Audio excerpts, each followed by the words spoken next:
qui al mercato SST, qui abbiamo il presidente, il dottor Mazzaro, Emanuele Mazzaro. Presidente, dai, togliamoci la mascherina, tanto siamo distanti, anche se è giusto osservare certo.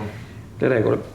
Beh, insomma, problemi ce ne sono sempre, un'infinità, poi adesso siamo ancora un'altra volta in lockdown, un copione già visto, anche se insomma siamo un po' ottimisti, fra i vaccini questa mattina veniamo via dall'ASPO che stanno facendo vaccini a raffica, quindi insomma se ci mettiamo tutti buona volontà speriamo che entro qualche mese. Comunque in questo contesto non simpaticissimo il mercato ittico continua ad operare e abbiamo visto che in questi giorni anche c'è un'ulteriore novità, diciamo che era programmata da tempo, ma intanto si sta procedendo, giusto?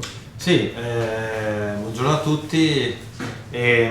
Stiamo procedendo, il mercato ittico è aperto, lo era ancora durante il primo lockdown dell'anno scorso, lo è tanto più quest'anno. Noi siamo aperti e sicuramente avremo delle ripercussioni come tutti naturalmente, ma insomma almeno qualche elemento positivo c'è.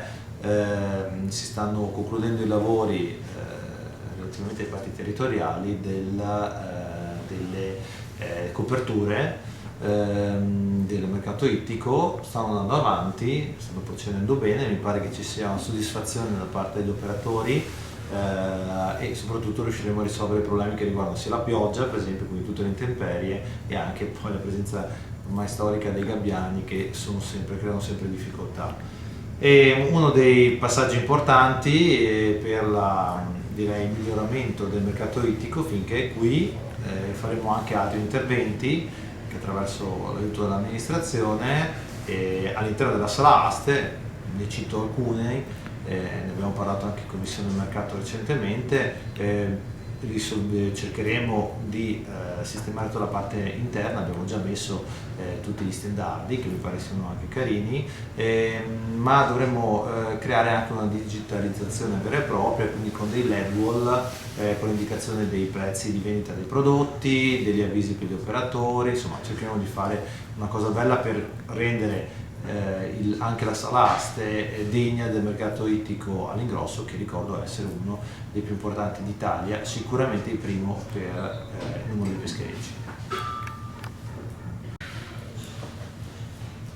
Presidente, direi che è assolutamente encomiabile che si sia riusciti da un anno a questa parte a continuare con l'attività del mercato ittico, che non era per niente scontato, e per fortuna siete riusciti con le misure di sicurezza, con la buona volontà degli operatori, con un po' diciamo il tirarsi sulle maniche di tutti, di lasciare questa realtà attiva con tutti i riscontri positivi per la città e non solo per la città. Però diciamo che c'è un bruttissimo biglietto da visita non solo per il mercato ma anche per la città, che continua a essere là da mesi. Sì. Ovviamente mi riferisco al peschereccio Adelinda. Naturalmente. Ti ringrazio di darmi la possibilità di dire due parole su questo argomento, perché mi tocca profondamente, visto che, come dici tu, è un'immagine orrenda non solo per il mercato ma per tutta la città. Ci tengo a dire due cose. La prima è che Comune, la Capitaneria di Porto, il mercato e l'ex Ministero delle Acque, quindi il Provveditorato Interregionale delle Opere Pubbliche, si stanno impegnando per spostare il natante. L'unico motivo per cui il natante è ancora lì, e questo vorrei essere molto chiaro, è che l'INPS non ha autorizzato la distruzione del natante. Il natante di fatto ormai è inutilizzabile, quindi non ha alcun valore. Ci sono dei procedimenti, c'è un debito da parte del titolare, del proprietario del natante nei confronti dell'INPS, e questo ente non autorizza lo spostamento, perché dallo spostamento naturalmente c'è la possibilità che il natante si distrugga, e l'INPS non autorizza questa operazione. Quindi l'unico motivo per cui non viene spostato il natante è questo, è l'ente. Noi abbiamo scritto, riscritto, abbiamo scritto anche a Roma, giusto stamattina abbiamo spedito a Roma una PEC. Se non sarà possibile fare altrimenti, come ho già detto anche in Commissione Mercato ultimamente, agiremo giudizialmente, perché non è più sostenibile questa situazione.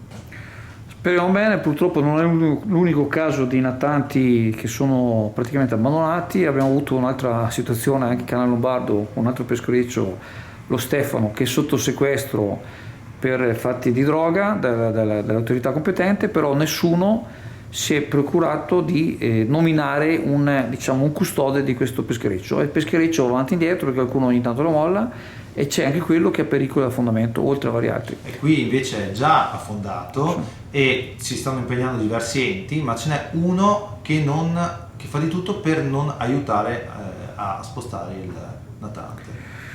Direi per oggi è tutto, grazie Presidente e alla prossima.